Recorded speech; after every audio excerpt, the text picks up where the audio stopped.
tutti, bentornati allo Scrigno del Calcio. Guardate quanta roba vi ho portato oggi, quanti vecchi reperti, perché oggi parlo di una storia veramente che ha veramente dell'incredibile. Parlo della stagione da montagne russe e, come avrete letto nel titolo, da Dr. Jekyll e Mr. Hyde dell'Inter 93-94, una squadra fortissima in Europa, assolutamente inconsistente in campionato. Fu la prima e forse unica Inter, almeno una storia moderna, a rischiare la retrocessione in Serie B. Non la rischiò mai concretamente, ma insomma, guardando anche la classifica, possiamo dire che ci sia andata veramente vicina. Parliamo dell'Inter di Osvaldo Bagnoli, che nella stagione precedente, stagione 92-93, aveva conteso al Milan lo scudetto, al Milan degli invincibili di Capello, che era calato nel girone di ritorno. L'Inter ci aveva creduto, era andata vicinissima al primo posto e si pensava davvero che fosse l'anti-Milan. Nella stagione 93-94 il Milan veniva da 2 scudetti consecutivi, l'Inter voleva toglierglielo e vincerlo dopo già qualche anno. In panchina resta Osvaldo Bagnoli, che del resto uno scudetto l'aveva già vinto alla guida del Verona quasi 10 anni prima, ma soprattutto l'Inter fa un doppio colpaccio sul mercato, perché se è vero che c'era stato il Milan degli olandesi, che adesso andava un po' calando perché Van Basten era alle prese con i suoi problemi fisici da cui non si riprenderà più, Rijkaard era tornato all'Ajax e Gullit era andato alla Sampdoria, quindi il Milan dei 3 olandesi non esisteva più. Diventa l'Inter dei 2 olandesi, perché dall'Ajax arriva Wim Jonk, centrocampista, ma soprattutto Dennis Bergkamp. Ora, se io vi parlo di Dennis Bergkamp, i più giovani non lo ricordano, quelli medi lo ricordano soprattutto all'Arsenal, dove ha fatto tantissimo, ma non tutti lo ricordano in Italia, dove effettivamente è andato a fasi alterne. Ma nell'estate del 1993 Bergkamp è veramente il colpo di mercato, forse non dico d'Europa, ma forse sì, sicuramente è il colpo dell'estate in Italia. Eccolo qua, adesso vi avvicino un po' la foto così potete leggere anche tutti i nomi. Qui in alto c'è Bergkamp, eccolo, e qui ci sono gli altri giocatori. È un Inter comunque che sembra poter competere con il Milan e con la Juventus per vincere il campionato. Che cosa succede però? Che in campionato i nerazzurri vanno a rilento, iniziano vincendo contro la Reggiana. Tra l'altro io vi ho raccontato la storia del compianto Totò Schillaci, di ciò che è stato dopo Italia 90. Quella stagione 93-94 iniziò molto bene per il bomber di Italia 90, che fece gol all'inizio, poi si fece male e perse gran parte di quella stagione. L'Inter va abbastanza male in campionato, si distacca quasi subito dal vertice della classifica e invece è un rullo compressore in Europa. Tra l'altro anche Bergkamp non riesce a districarsi bene tra le difese italiane, non riesce a fare quello che ha fatto nei suoi anni in Olanda, ma tutto invece gli riesce in Europa. L'Inter partecipa alla Coppa UEFA, che è una competizione che ha già vinto di recente nella stagione 90-91 con Trapattoni in panchina. Primo turno c'è Inter Rapid Bucarest, finisce 3-1, Bergkamp segna un gol favoloso in mezza rovesciata da dentro l'area. Se c'è in rete lo potete recuperare, è veramente molto bello da vedere. L'Inter vince 2-0 la gara di ritorno. Nel turno successivo incontra i ciprioti dell'Apollon Limassol e li elimina, nonostante una gara rocambolesca al ritorno che finisce 3-3, ma aveva vinto 1-0 all'andata, gol sempre di Bergkamp. Qui poi vi faccio vedere anche che cosa vi ho portato. Nel frattempo le cose però vanno male in campionato. L'Inter perde il derby d'andata contro il Milan 2-1, tra l'altro segna Bergkamp sul rigore sembra davvero che il Milan sia lanciato verso il terzo scudetto consecutivo, e questo dà molto fastidio all'ambiente interista, alla tifoseria interista. Le cose però in Europa vanno molto bene.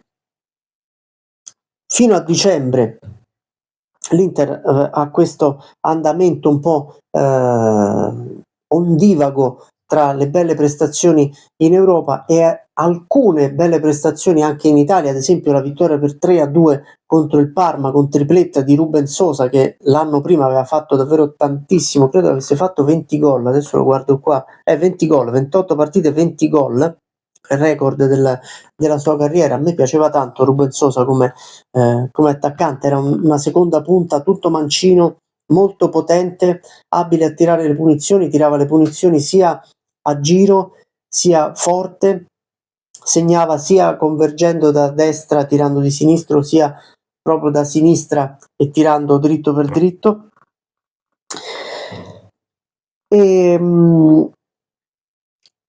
Prima di Natale l'Inter affronta il Norwich, squadra inglese, me la ricordo benissimo questa doppia sfida. Io naturalmente da bambino milanista tifavo per il Norwich, di certo tifavo per l'Inter, ma mi ricordo questa doppia partita che l'Inter vinse 1-0 tutte e due le volte.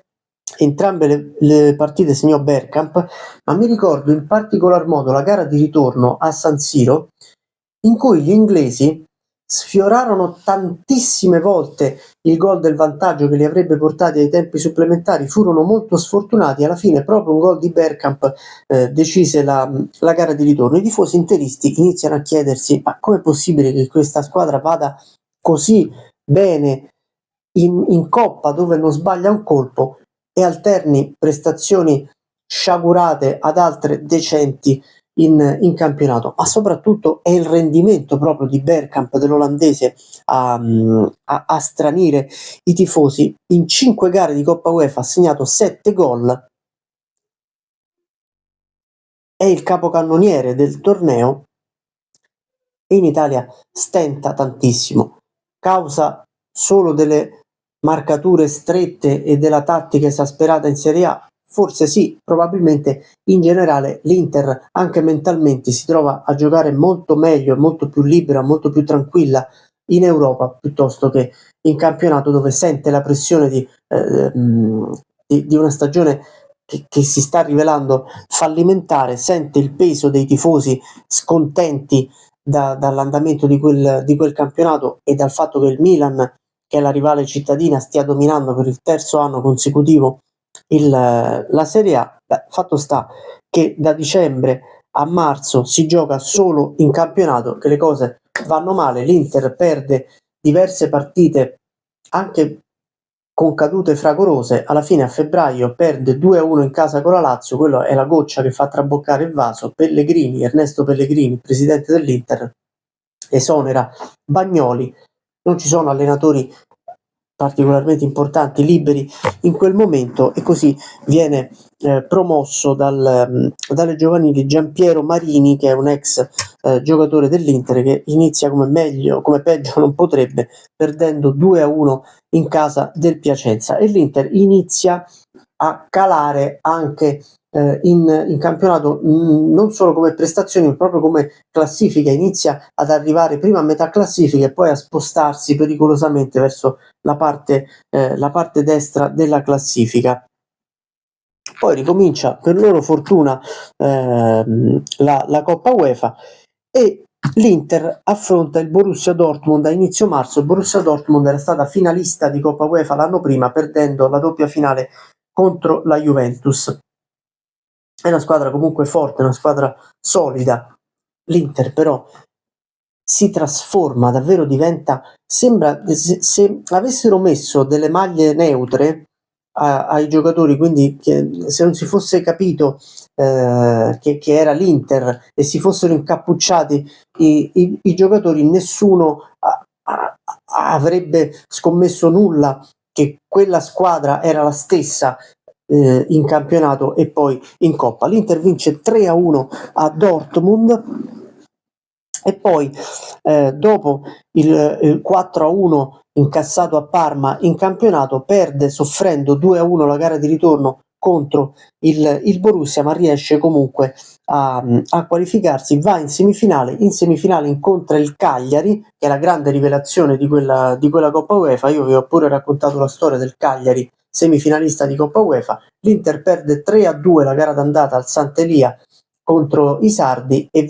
stravince la gara di ritorno 3-0 a San Siro e va in finale contro un'altra sorpresa che è il Salisburgo. Pensate che la finale di Coppa UEFA poteva essere Cagliari-Salisburgo. Tra l'altro il Salisburgo non è la squadra della Red Bull che c'è adesso, il Red Bull Salisburgo, che pure in Europa ha fatto discretamente. Era il Casino Salisburgo, è una squadra con i colori bianco-viola. Insomma, tra la fine di marzo e l'inizio di aprile l'Inter vive delle settimane molto tribolate, molto turbolente in campionato. Intanto perde anche il derby di ritorno 2-1, segna Savicevic all'inizio del secondo tempo, pareggia Schillaci a 7-8 minuti dalla fine. L'Inter sembra aver strappato comunque un buon punto contro il Milan, niente da fare perché al 90° segna il solito Massaro e l'Inter perde anche il derby di ritorno, ma soprattutto è risucchiata in classifica. E qui vi ho portato le ultime, anzi vi ho portato 31esima, 32esima e 33esima giornata di campionato, perché questa vittoria qui del 10 aprile del 94 in casa contro il già retrocesso Lecce per 4-1, che in fondo sembra una partita abbastanza ininfluente, anche un risultato abbastanza scontato, sarà importantissimo perché sarà l'unica vittoria, tra l'altro credo giocata di venerdì sera o di sabato sera, proprio perché l'Inter doveva preparare la partita. Non so se ci ho reso conto qui dietro no, non c'è scritto, però vabbè, non fa niente. Eccolo qua, Inter Lecce 4-1, in cui tra l'altro tornò a segnare anche Nicola Berti dopo un grave infortunio al ginocchio. Eccolo qui, Inter Lecce 4-1, e guardate qui gli striscioni che sono un po' di contestazione e un po' di incitamento alla squadra che deve giocarsi comunque l'approdo in finale. Ecco il gol in tuffo di Berti del 4-0. Questa vittoria sembra banale dirlo, ma sarà fondamentale per la salvezza dell'Inter in campionato. Questa è la 32esima giornata, una gara persa in casa della Sampdoria per 3-1, tra l'altro nel giorno in cui il Milan festeggia l'aritmetico scudetto. Segna pure Ivani, un ex milanista, quindi diciamo che va tutto male per l'Inter in quella domenica. Eccolo qui, Sampdoria Inter 3-1, e poi alla 33esima giornata c'è la gara contro la Roma che finisce 2-2. Questo me lo ricordo che era un anticipo del sabato, in cui Sinisa Mihajlovic, che giocava con la Roma, fallisce un calcio di rigore. Eccolo qui, Inter-Roma 2-2, è però il punto decisivo, perché grazie al fatto che il Piacenza non vince a Parma, l'Inter è aritmeticamente salva, vincerà la Coppa UEFA contro il Salisburgo doppio 1-0. Io vi lascio con due numeri, con due cifre: 11 partite e 8 gol per Bergkamp in Coppa UEFA, 31 partite e 8 gol in campionato. I gol sono gli stessi, le presenze no. Una stagione veramente incredibile. Chissà che cosa è successo in quell'Inter 93-94. Ciao a tutti.